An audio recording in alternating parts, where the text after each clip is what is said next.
అందుబాటులో ఉన్నారు. ఓం గారు, ఏంటి కొండా సురేఖ వ్యాఖ్యలు మరి ఎలాంటి దుమారం రేపబోతున్నాయి? ఆల్రెడీ స్టార్ట్ అయింది దుమారం. మరి ఈ యొక్క వ్యాఖ్యలు అసలు ఎటువైపు దారితీసే అవకాశాలు ఉన్నాయంటారు ఓం గారు? అంటే ఇవాళ సినిమా రంగం అన్నది ఒక సెన్సిబుల్ గా అయిపోయిందండి. అంటే ఎవరు ఏమి చేసినా కానీ దానికి సినిమా రంగంతో ఉన్నటువంటి సంబంధాలనే లేకపోతే సినిమా వాళ్ళనే ఆ వివాదాల్లోకి లాగటము అనేది చాలా కామన్ గా మారిపోయింది. అంటే గత కొంతకాలంగా ఇవి లేవని కాదు, ఉన్నాయి. కానీ ఎవరు కూడాను ఇంత డైరెక్ట్ గా విమర్శించడం అనేది లేదండి. గతంలో కూడాను సరే కేటీఆర్ గారికి అలాగే తెలుగు సినిమా రంగంలో ఉన్నటువంటి హీరోయిన్లకి కొంచెం ఆయన క్లోజ్ గా మూవ్ అవుతుంటారని, కొందరు వ్యక్తిగత జీవితాల్లో ఆయన టార్గెట్ చేస్తున్నారని, అలాగే కొందరు ఫోన్ నెంబర్లోనే ఆయన అంటే ఏవైతే మనకి ఇది ఫోన్ నెంబర్ కి సంబంధించినటువంటి ఏవైతే జరిగిందో క్రాప్ చేస్తూ ఉన్నారో రికార్డ్ చేస్తున్నారో అవి ఆయన దగ్గరికి వెళ్ళినాయి అని చెప్పి పొలిటికల్ గా కొన్ని విమర్శలు అయితే గతంలో చేశారండి కాంగ్రెస్ పార్టీ వాళ్ళు.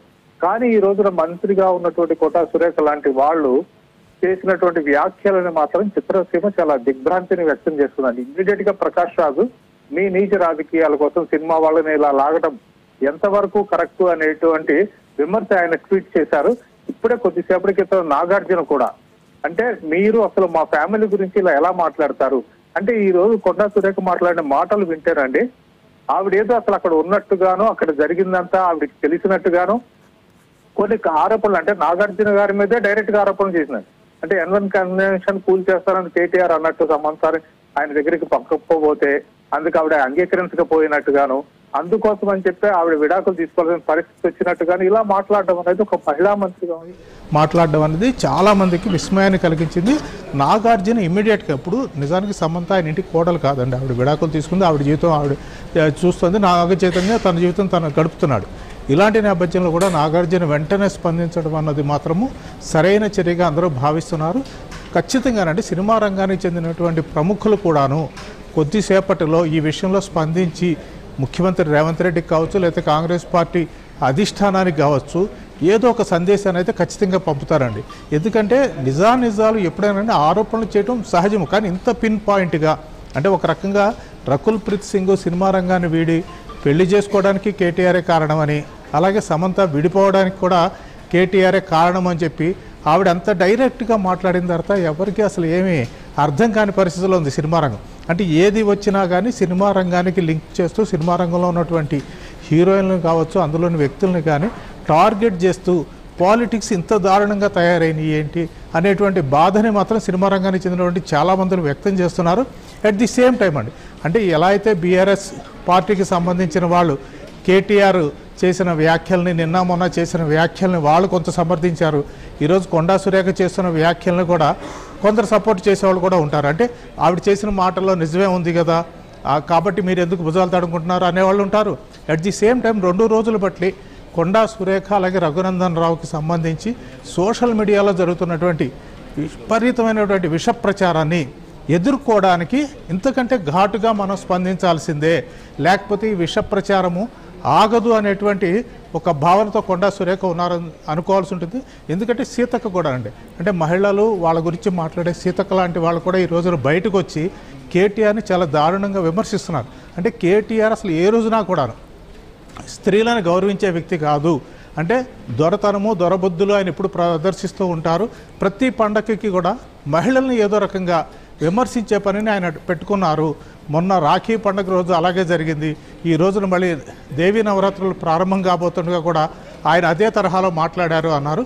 కాబట్టి బీఆర్ఎస్ వర్గాలకి ఏదో రకంగా వాళ్ళ నోటికి తాళం వేయటం కోసం కొండా సురేఖ ఈరోజు ఈ మాట మాట్లాడారని అనుకోవాల్సి ఉంటుంది. ఏదేమైనా కానీ అంటే మాట్లాడేటప్పుడు కూడా ఆవిడ హోదాలో ఉన్నారు.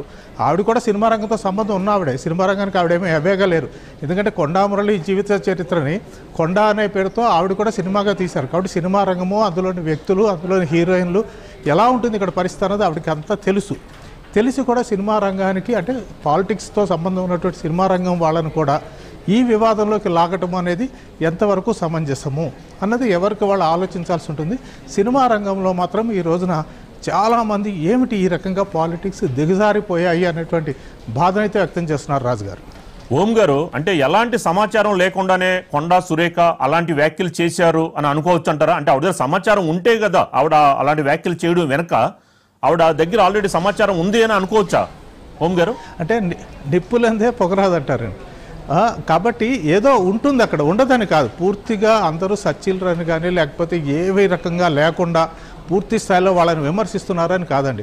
ప్రతి వ్యక్తికి ఒక సోషల్ లైఫ్ ఉంటుంది, అలాగే పర్సనల్ లైఫ్ కూడా ఉంటుందండి.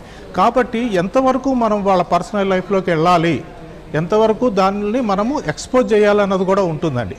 అంటే వాళ్ళ పొలిటికల్గా వాళ్ళ మీద వచ్చిన ఆరోపణల్ని లేకపోతే ఎదురుకుండా ఉన్న వాళ్ళని ప్రత్యర్థి వర్గాల మీద దాడి చేయటం కోసము లేకపోతే వాళ్ళని డౌన్ చేయడం కోసము మిగిలిన వాళ్ళని కూడా అందులోకి లాగడం అనేది ఎంతవరకు సమంజసం అనేది. ఇప్పుడు కేటీఆర్ గురించి కొండా సురేఖ నిజంగానే కేటీఆర్ కానీ లేకపోతే బీఆర్ఎస్ వర్గాలు కానీ 2 రోజులు బట్టి కొండా సురేఖ మీద చేసినటువంటి సోషల్ మీడియాలో దాడిని మనం చూస్తూనే ఉన్నాం. చాలామంది బాధపడ్డారు. అంటే ఒక మహిళ, అది మంత్రి స్థాయిలో ఉన్న ఆవిడ మీద బీఆర్ఎస్ వర్గాలు ఏంటి ఇంత దారుణంగా దాడి చేస్తున్నాయి, ట్రోల్ చేస్తున్నాయి, ఇది చాలా దారుణం కదా అని చెప్పి 2 రోజులు బట్టి బాధపడిన వాళ్ళందరూ కూడాను ఈ రోజున మళ్ళీ కొండా సురేఖ దానికి రెట్టింపు స్థాయిలో ఇటు సమంతని, రకుల్ ప్రీత్ సింగ్ని వీళ్ళందరికీ డ్రగ్స్ అలవాటు చేసింది కేటీఆర్ఏను, ఆయన ఏదో ఒక ఉమనైజరు అన్న రకమైనటువంటి ఒక డైరెక్ట్ అటాక్ చేయటం అనేది మాత్రము చాలామంది తట్టుకోలేని పరిస్థితిగా కనిపిస్తుంది. అంటే ఎవరైతే కొందరు ఆ పార్టీ కాకుండా ఈ పార్టీ కాకుండా ఒక బ్యాలెన్స్డ్గా ఉండి ఆ వర్గం వాదనని ఈ వర్గం వాదనని విని ఒక నిర్ణయానికి వచ్చేవాళ్ళు నిన్నటిదాకా కొండా సురేఖ గారి మీద ఉన్నటువంటి ఏదైతే ఒక సానుభూతి ఉందో ఈ రోజున టక్మని ఏంటి ఈవిడ ఇంత మాట అనేసింది. అందులో నిజానిజాలు ఉన్నాయనుకోండి, అవి ఆరోపణలు చేయడం వేరు, నిజానిజాలు ఉన్నాయని నిరూపించడం వేరు. కానీ చాలా బ్లైండ్గానండి, అంటే నిజంగా నాగార్జున కన్వెన్షన్ని కూల్చేసిన తర్వాత అప్పుడు గతంలో ఎందుకు కూల్చలేదు, ఇప్పుడు ఎందుకు కూల్చారు అనేటువంటిది ఒక పెద్ద క్వశ్చన్ మార్క్.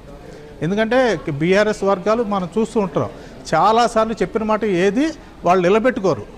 అయినా కానీ నాగార్జున విషయంలో కూడా కన్వెన్షన్ నిజంగా అక్కడ ఉంది బఫర్ జోన్లో అంటే వాటిని కూల్చేస్తామని చెప్పిన వాళ్ళే తర్వాత ఎందుకు కూల్చలేదు, కాంగ్రెస్ పార్టీ రాగానే ఎందుకు దాన్ని టార్గెట్ చేసి కూల్చేసింది అన్నది కూడా ఒక క్వశ్చన్ మార్క్. దాని వెనకాల ఏమి జరిగి ఉంటుంది, నిజంగా కొండా సురేఖ మాటల్లో ఎంత వాస్తవం ఉంది అనుకోవడానికి నాగార్జున ఈరోజు స్పష్టంగా చెప్పారండి. ఆయన ఏది మీరు చెబుతున్నది ఎంత మాత్రం వాస్తవం కాదు, అవన్నీ అబద్ధాలు, అసంబద్ధమైన విషయాలను మీరు చేస్తున్నారు, మీ పొలిటికల్ దీనికోసం అని చెప్పేసి మా కుటుంబాన్ని మమ్మల్ని ఇలా ఏది విమర్శించడం అనేది కరెక్ట్ కాదు, ఇమ్మీడియట్గా మీ మాటల్ని వెనక్కి తీసుకోండి దయచేసి అని చెప్పి నాగార్జున ఇమ్మీడియట్గా సోషల్ మీడియాలో ఒక పోస్ట్ పెట్టారు. కాబట్టి ఇప్పుడు ఒక రకంగా కొండా సురేఖ ఆవిడ కొంచెం ఎలా స్పందిస్తారో అన్నది చూడాల్సి ఉంటుంది. ఎందుకంటే మధ్యాహ్నం కొద్దిసేపటి క్రితమేమో ఆవిడ టోటల్గా సమంతాన్ని టార్గెట్ చేస్తూ మాట్లాడారు.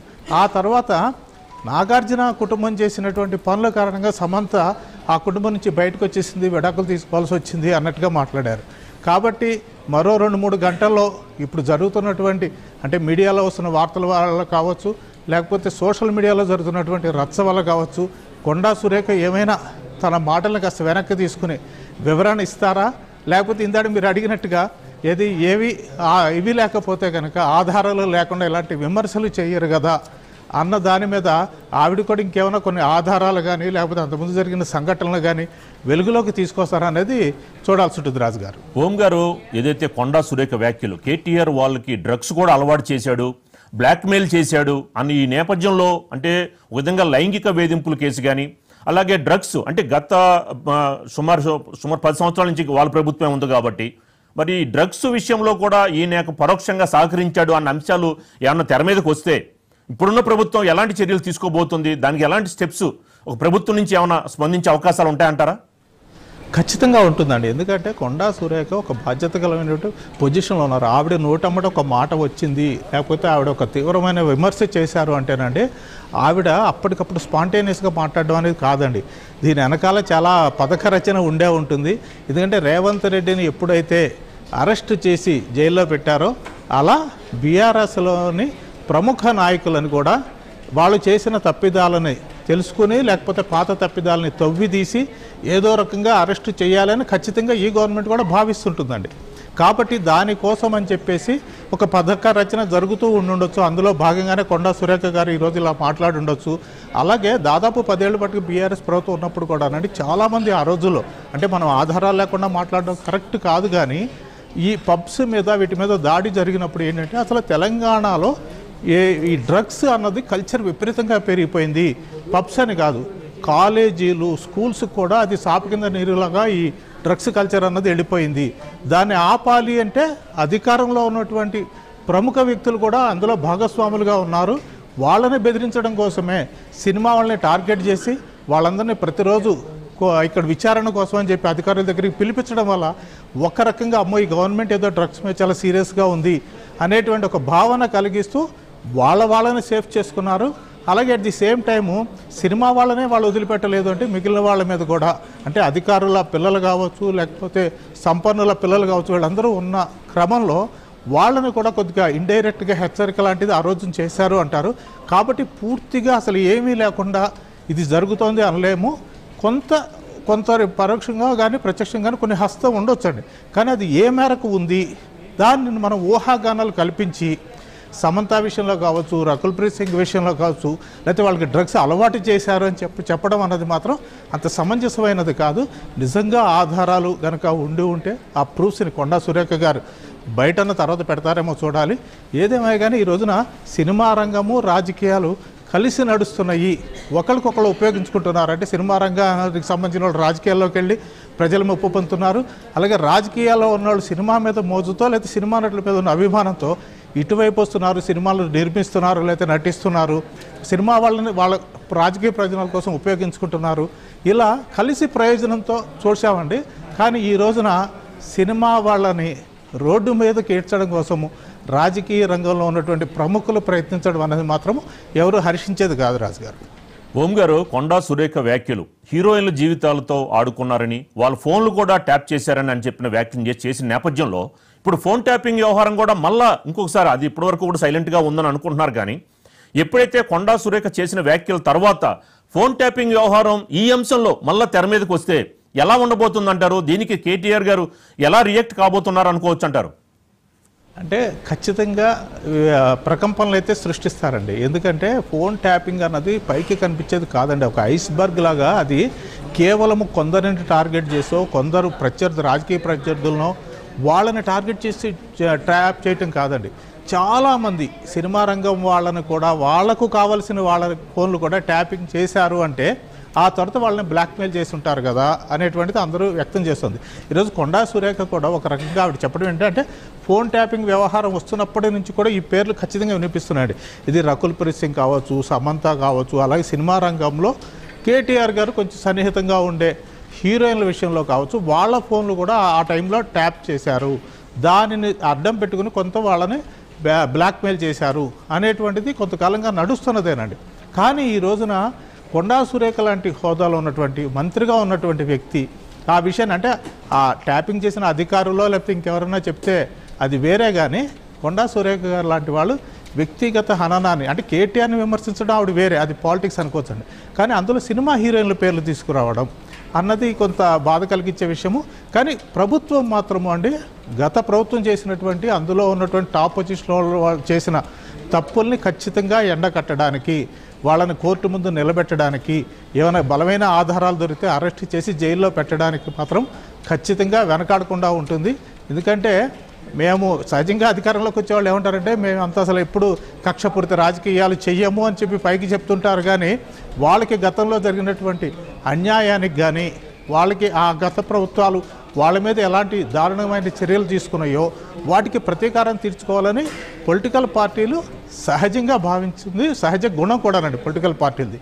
కాబట్టి ఆ రకంగా ఈ ప్రభుత్వం బీఆర్ఎస్ నేతలు చేసిన తప్పులు తమ దృష్టికి వస్తే విస్మరిస్తుంది అని అనుకోవాల్సిన అవసరం అయితే లేదు. రాజు గారు, ఓం గారు, మరి ఇప్పుడే నాగార్జున స్పందిస్తూ కూడా సాటి మనుషుల వ్యక్తిగత విషయాలను గౌరవించండి, దయచేసి మీ వ్యాఖ్యల్ని వెనక్కి తీసుకోండి అని కూడా కొండా సురేఖను కోరినట్టు తెలుస్తోంది. మరి దీనిపై ఏమన్నా కొండా సురేఖ స్పందించే అవకాశం ఉందా, లేదా నా దగ్గర సమాచారం ఉంది కాబట్టి నేను మాట్లాడాను అంటే ఏ విధంగా ఉండబోతుందంటారు సినీ ఇండస్ట్రీ సంబంధించి? అంటే ఖచ్చితంగానండి. అంటే ఇప్పుడు ఏదైతే ఈ రాజకీయ రంగంలో ఉన్నటువంటి కాంగ్రెస్ పార్టీ అధికారంలో ఉంది ఇక్కడ, అలాగే సినిమా రంగంలో వాళ్ళకి కూడానండి చాలా కాలంగా సరే టీడీపీతో ఉన్న అనుబంధాన్ని పక్కన పెడితే తెలుగుదేశం పార్టీ తర్వాత ఏర్పడింది, కానీ కాంగ్రెస్ పార్టీతో సినిమా రంగం వాళ్ళకి చాలా దగ్గర సంబంధం ఉందండి. ఎందుకంటే నాగేశ్వరరావు కావచ్చు, ఆయన పిల్లలు కావచ్చు, వాళ్ళందరూ కూడా కాంగ్రెస్ పార్టీతో బాగా కలిసిమెలిసి ఉన్నటువంటి వ్యక్తులు. కాబట్టి వాళ్ళ నాన్నగారు ఉన్నప్పుడు అప్పుడున్నటువంటి రాజకీయ నాయకులు సరే అప్పుడున్న విలువలు వేరై ఉండొచ్చు. కాబట్టి ఒక రకంగా నాగార్జున ఫ్యామిలీ, అక్కినేని ఫ్యామిలీ అనేది కాంగ్రెస్ పార్టీకి కాస్త దగ్గరగా ఉండే ఫ్యామిలీ. అలాంటిది ఇప్పుడు కాంగ్రెస్ ప్రభుత్వము తన మీద, తన కుటుంబం మీద, తన కుటుంబాన్ని వీడి వెళ్ళిపోయిన సమంత మీద ఇలాంటి దారుణమైన వ్యాఖ్యలు చేయటం అన్నది నాగార్జున ఖండించారు. ఇంకొక విషయం ఏంటంటేనండి, కేవలం సమంతనే వాళ్ళు టార్గెట్ చేయలేదండి. కొండా సురేఖ గారి మాటలు మనం జాగ్రత్తగా గమనిస్తే అందులో మెయిన్గా ఆవిడ నాగార్జున కూడా టార్గెట్ చేశారు. అంటే దీని వెనకంతా సూత్రధారి నాగార్జునే.